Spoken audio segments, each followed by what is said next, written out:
What do you make of this? Not surprised that there's beef, not surprised that there's issues. Antonio has been a guy who's been a me guy. He's been a guy who is self-centered in a way where he cares about the individual stats, how I'm being treated, how I'm being perceived or portrayed. A quick story, Antonio Brown is walking past the weight room in training camp. And right now we hear that Mike Wallace has turned down his deal. Antonio's going into his 3rd year. You hear that Mike Wallace has turned down his deal.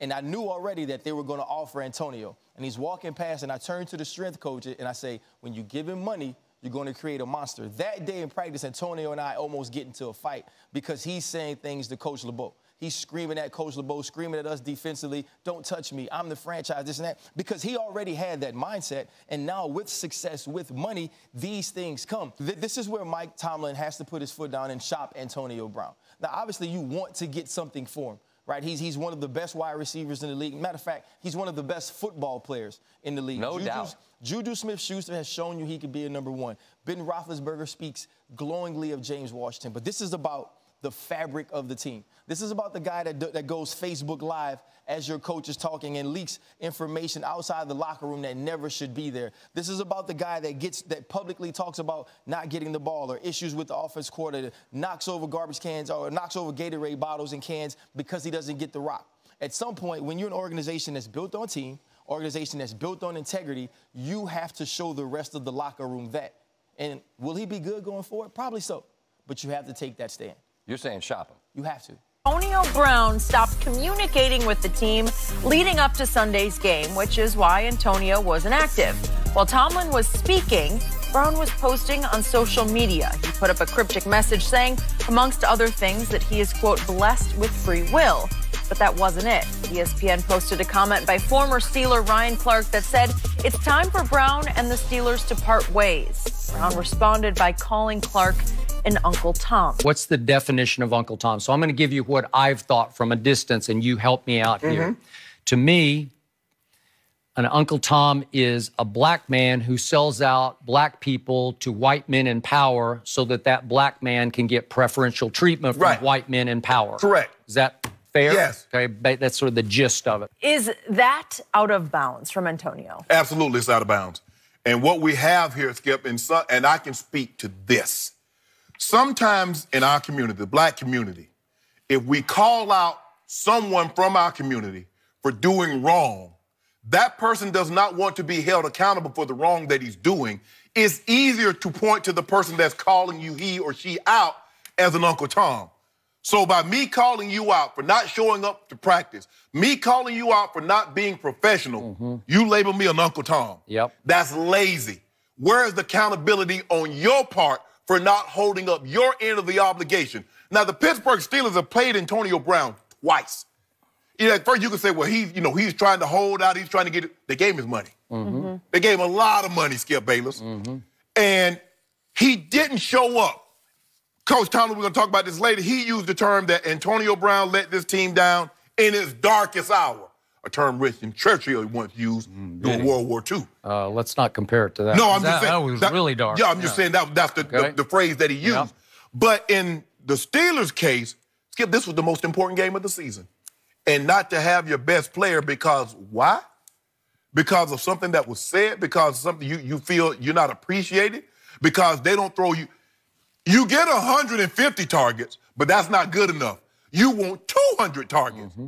It's not good enough. What it was, Skip, guess who was the team MVP voted by the players of the team? Oh, Juju. Oh. Guess who led the team in receiving and receiving yards? Oh, Juju. Yep. I cannot believe that Antonio Brown will get upset at Ryan Clark for pointing out, bruh, you are a professional. And for you not to show up to practice, it's been reported this wasn't the first time. And I've said this, Skip, you don't just get to this point. Antonio Brown just all of a sudden says, you know what? This is where I'm going to plop down. This is where I'm going to drop anchor here. Go back. There was something in 14. There was something in 15, 16, and 17. But Coach Tomlin talked really tough yesterday. Now, I remember in that Facebook Live video, Coach Tomlin says, we're not going to punish ourselves. At that very moment, Antonio Brown says, aha. I'm a good enough player that I can do this and nothing will happen. Yep. So if I can do this and nothing will happen, I'm a good enough player, I won't show up for practice. And then he had his agent to call and says, well, Antonio feeling better, he gonna be ready to play. Yeah. I will give Mike Tomlin credit for this. He said, nah, that's not how we do business He here. said it's not on the menu today, Yeah, right? yeah. I like that. Finally. Yeah. Finally. But for him to call Ryan an Uncle Tom, obviously, sometimes I don't really think that some don't know what that is, what that term actually means. But I think in this situation, it was real lazy of Antonio Brown because what he's doing, he's trying to place blame on someone that pointed out his transgressions as opposed to accepting responsibility and culpability for what he did. Yep. Ryan Clark is wrong. Oh, Ryan, you're Uncle Tom for telling everybody what I did. Really? So, not that you did it, you mad at Ryan Clark for pointing out and telling everyone that you did it. Man, Antonio Brown, but I told you. Said it then. You did. Steelers, you got to move on. Got to move on. You got to move on because he's not going to get any better. When you look at this situation, how do you think it will play out between Antonio and the Steelers? I don't know how it turns out. I don't think any of us can say how it turns. Well, we can say how it turns out, but we have to see it play out. But how it should turn out, he has to go. Simply put, he has to go. When I'll start with even listening to Mike Tomlin in that press conference. What was Antonio Brown doing? Was he respectfully just listening, or was he trying to one-up him and mock him and make him almost look like, look, I don't want to hear that. I'm not listening to you. He's already shown the disrespect towards not only the organization and his teammates, but to Mike Tomlin. I don't even respect you right now. Whatever you have to say, I'm not even listening. And neither should anyone else who's following me on Instagram or Twitter or all these social platforms. No, listen to me. Don't even listen to Mike Tomlin. I got this under control. That is a slap in the face where you just don't come back from that. Antonio Brown is who he is right now. And as much production that he has produced for the Pittsburgh Steelers, Ben Roethlisberger in that offense, we all know what it looks like and what it's been. It's been great. But is it worth the culture? Is it worth what we're trying to do? Is it worth the wins that we lack because of this?